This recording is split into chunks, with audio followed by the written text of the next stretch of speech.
Hello friends.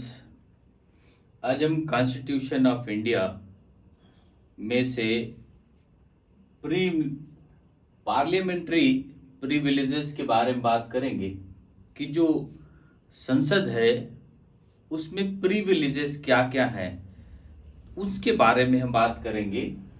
इसमें जो parliamentary privileges हैं वो आर्टिकल 105 में दिया हुआ है, और जो स्टेट लेजिस्लेटिव असेंबली है उसके जो प्रिविलेजेस हैं वो आर्टिकल 194 में दिया हुआ है। दोनों की लगभग सेम पावर्स हैं। उन पावर्स को आज हम डिस्कस करेंगे। तो इसमें आर्टिकल जो 105 है जिसमें से हम हाउस ऑफ पार्लियामेंट में पार्लियामेंट्री प्रिविलेजेस के बारे में बात करेंगे। तो जो हाउस ऑफ पार्लियामेंट है उसको चार प्रिविलेजेस में इसमें डिवाइड किया गया। पहला इसमें कहते हैं subject to the provisions of this constitution and the rule and standing orders regulating the procedure of parliament, there shall be freedom of speech in parliament। अब हमें पार्लियामेंट के भीतर दोनों सदनों में, चाहे वो लोकसभा हो और चाहे वो राज्यसभा हो, दोनों में हमें फ्रीडम ऑफ स्पीच, बोलने का अधिकार, अपने जो वाक्य हैं, जो अपने विचार हैं उनको प्रदर्शित करने, कहने का हमें पूर्ण अधिकार है। उस पर कोई पाबंदी नहीं है, बशर्ते क्या है कि वो दायरे से, मतलब किसी को ऐसी क्षति ना पहुंचा रहे हो कि उसको जो है मतलब एक लिमिट से बाहर हो। अब इसमें कहा गया कि the people's representatives must be free to express themself without fear of legal consequences. अब जो बोलने का अधिकार दिया गया उसमें ये अधिकार ये कहता है कि आप बिना किसी डर के अपनी बात को, जो विधिक है, जो सच है, जो सही है, उसे आप रख सकते हैं।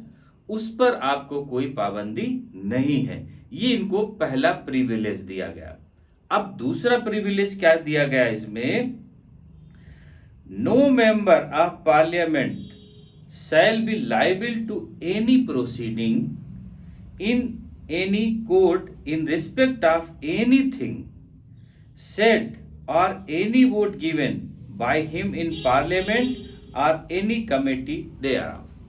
चाहे वो पार्लियामेंट के भीतर या पार्लियामेंट द्वारा गठित किसी कमेटी में अगर कोई बात वो बोलता है विधिक या वोट देता है तो उसके खिलाफ में कोई भी न्यायालय में केस फाइल नहीं होगा, कोई भी केस उसमें नहीं चलेगा।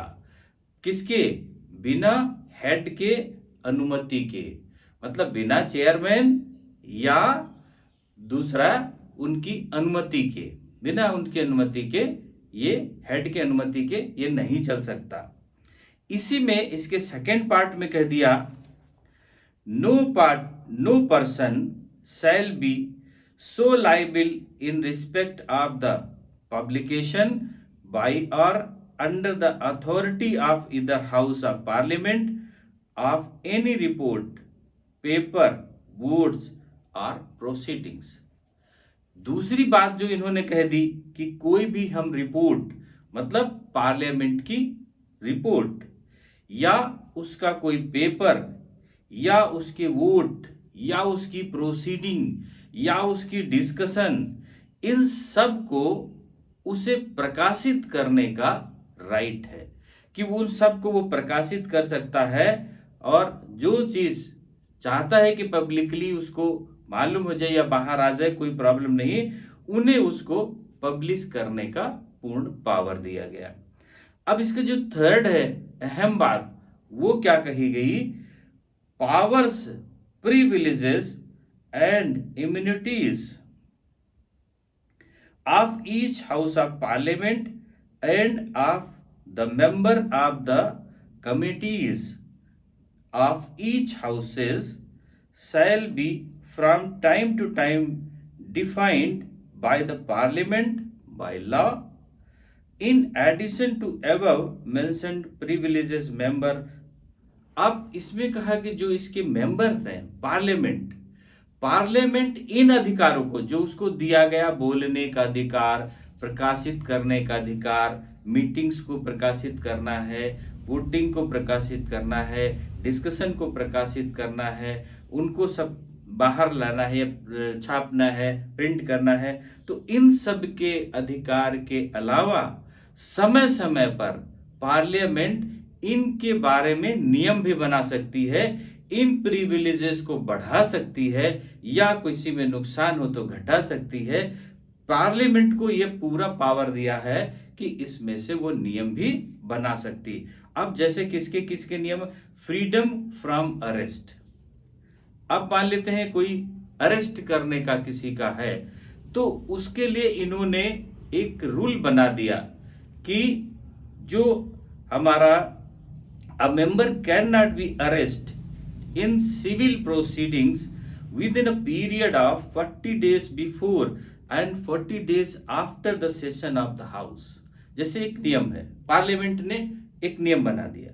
क्या नियम बनाया कि जो हमारा हाउस है, जो हमारा सेशन चल रहा, सेशन ऑफ द हाउस, उसके 40 डेज बिफोर और 40 डेज आफ्टर सिविल प्रोसीडिंग के लिए वो अरेस्ट नहीं किया जाएगा। अब इसके बारे में एक बात और कह दी कि चाहे पार्लियामेंट इसे और घटा सकती है और बढ़ा सकती है, और but it not to be a criminal charges में नहीं, सिविल प्रोसीडिंग के लिए इसको बढ़ा सकती है और घटा सकती है। अब इसके बाद में दूसरी क्या इसको पावर है, नियम बना सकती है, डिस्क्रिमिनरी पावर्स ओवर मेंबर्स।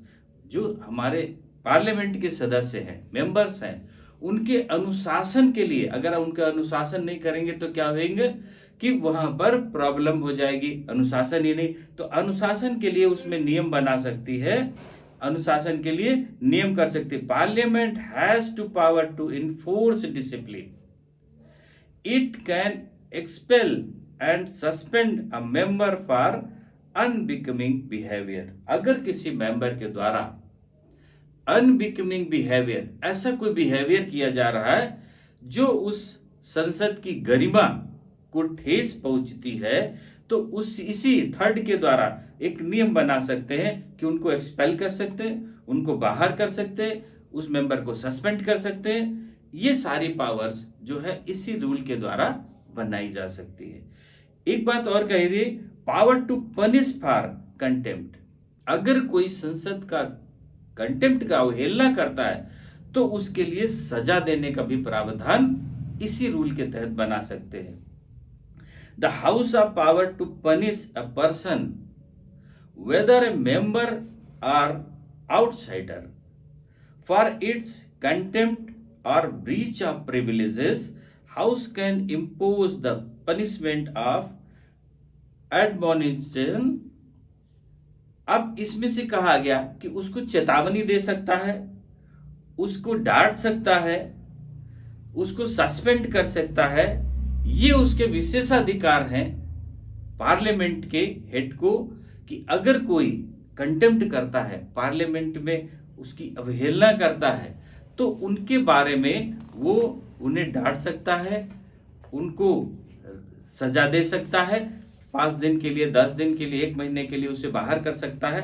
इस तरीके का कोई भी कंटेम्प्ट के लिए वो रूल बना सकता है, यह रूल उसके पास में है। अब इसके 4th बात में कहा गया कि members of either house of parliament, इसमें कहा गया the provisions of clause 1, 2, 3 and 3 shall be apply in relation to persons who में virtue of this constitution had to right to speak in and otherwise to take part in the proceeding of। अगर किसी बाहरी व्यक्ति को या ऐसे व्यक्ति को जो संसद में, पार्लियामेंट में बोलने का राइट रखता है, तो उसको भी यही 1, 2, 3 रूल जो संसद के मेंबर्स को मिल रहा है, उसको भी वही रूल, वही उसको नियम लागू होंगे अगर उसको बोलने का पावर उसके बाद है। तो ये बात आर्टिकल 105 में जो पार्लियामेंट के मेंबर्स हैं, चाहे कलेक्टिवली और चाहे पर्सनली, उनको उस जब पार्लियामेंट के भीतर है तब उनको ये पावर दी गई है। ये बहुत बड़ी पावर है उनके पास में। अब इसका आर्टिकल 106 है, वो जो मेंबर्स हैं पार्लियामेंट्री, उनकी सैलरीज एंड अलाउंसेस के बारे में बात करता है। Salaries and allowances of the members of parliament, parliament के जो मेंबर्स हैं उनके सैलरी और उनके अलाउंसेस के बारे में कहता है कि अगर पहली बात तो पार्लियामेंट को ये नियम, पार्लियामेंट को ये पावर है कि वो उनकी सैलरी और अलाउंसेस के बारे में नियम बना ले। अगर कोई नियम नहीं बना तो जो कॉन्स्टिट्यूशन बनते समय या उस समय जो दी गई वो उसको चालू रहेंगी, या कोई नियम पार्लियामेंट्री पास कर लेता है, बना लेता है, तो उस नियम के अनुसार उसको अलाउंसेस और सैलरी दी जाएंगी। तो ये बात इसमें आर्टिकल 106 में कही। अब आर्टिकल 105 में जो हमें पार्लियामेंट के मेंबर्स थे उनके बारे में रूल मिले, उनके बारे में समझा, क्लियर हो गए उनको बारे में क्या क्या उनको प्रिविलेजेस हैं, क्या क्या पावर्स हैं उनके पास में। और आर्टिकल 106 में जो मेंबर्स हैं पार्लियामेंट के, उनकी सैलरीज के बारे में बात करी गई। तो अभी दोनों पार्ट ये समझ आ गए होंगे। अब आर्टिकल 107 से नेक्स्ट पार्ट में मिलेंगे। ओके, थैंक यू, जय हिंद।